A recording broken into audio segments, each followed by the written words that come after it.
So now there is allegations. There are allegations that Biden didn't know what he was signing when he made executive orders. And Autopen. Now it's insane because you see Trump every day signing executive orders and holding them up. Biden couldn't do that. And Autopen had to do it. Very strange. Worth investigating. Now, throughout history, beginning with Harry Truman, Autopens were used by presidents, but not on executive orders and laws and things like that. However, Edith Wilson signed her husband's name, Woodrow Wilson, to a whole bunch of very important documents because Woodrow had a stroke, couldn't do anything, and nobody knew about it. Confronting the Presidents. If you haven't read it, shame on you. So Edith was actually running the government. But now we have Autopen running the government, maybe. So an outfit that's looking at this very hard is the Heritage Foundation, based in D.C., and its chief counsel of the Oversight project, Kyle Brosnan, joins us now from Washington. So how bad do you think this is? It's pretty bad, Bill. So zooming out a little bit, the Constitution vests powers of signing bills into law, issuing pardons, things like that in one person and one person only, the President of the United States. And for things like pardons and bill signings, his physical signature is what authorizes or completes that process. And we have found evidence that President Biden did not hand sign multiple pardons and acts of clemency throughout his presidency, including the pardons of the January 6th committee members, Dr. Anthony Fauci, General Milley, and the pardon or the commutation for everyone on federal death row in the waning days of his administration.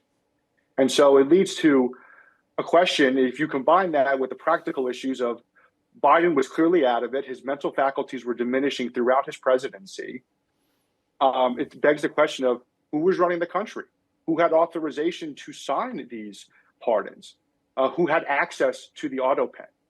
And so we are uncovering multiple exercises of the pardon power, which only belongs to the President of the United States, that he did not hand sign those documents. An argument might be made that he knew about the documents and was just too lazy to sign them. That may well be the case, but we need to understand who had access and control of that Autopen. And maybe there is a written trail of evidence of him authorizing those actions. But we've seen time and again throughout the last 4 years that the President Biden's mental capacity greatly diminished throughout his presidency.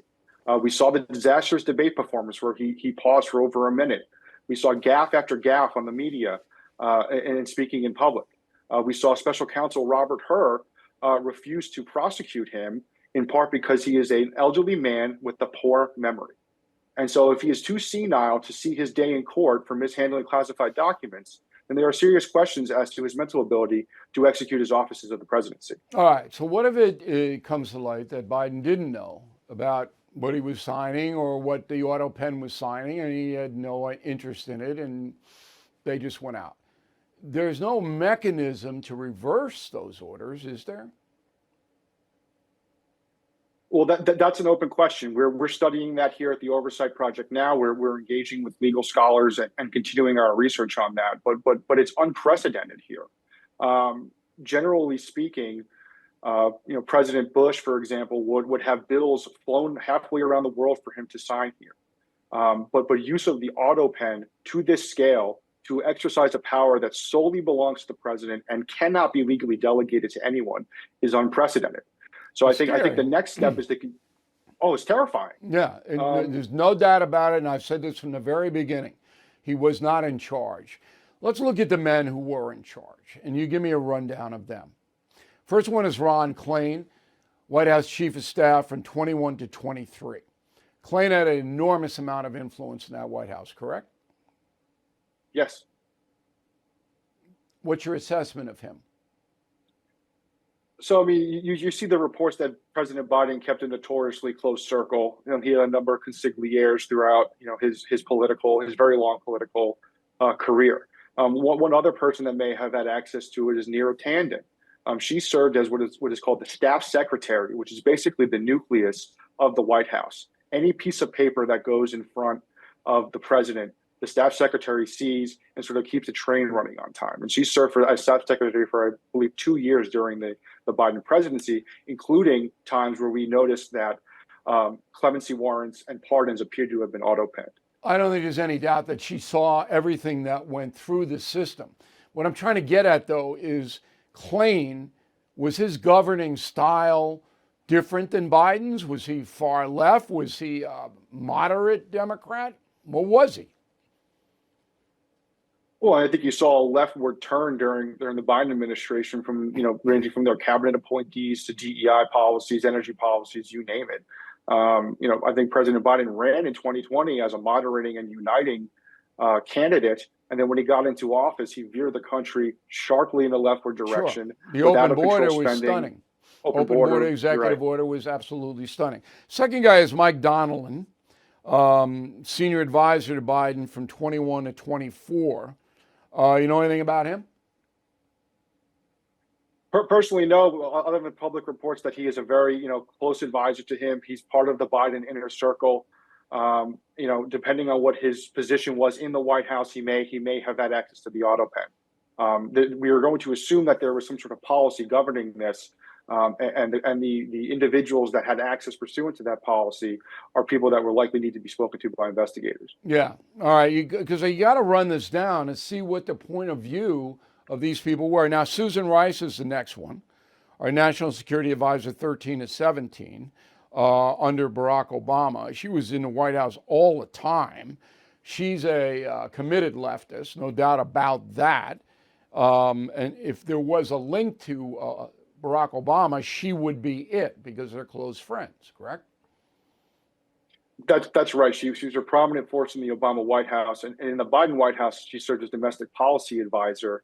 And she played a big role in another investigation that we uncovered about the Biden administration's attempt to federalize elections and mobilize the weight of the federal government to support Democratic candidates. Yeah, if I'm you, I'm looking at Susan Rice real hard. Next guy is Jeff Zients, White House Chief of Staff, 23 to 25. I don't know anything about him.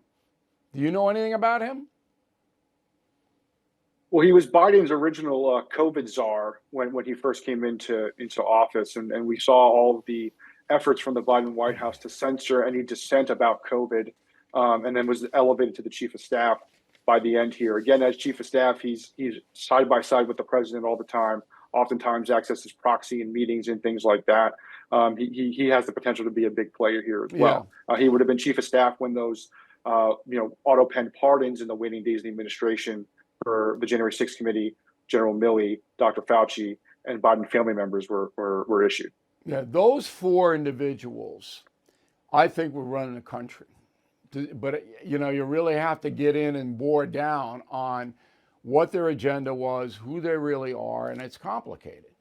The final thing is, will the Heritage Foundation file a lawsuit here? What's the end game for you guys? So we have submitted a follow-up Freedom of Information Act request to gather more information. We have the potential to sue for those FOIA requests if they're not answered and they don't follow the law.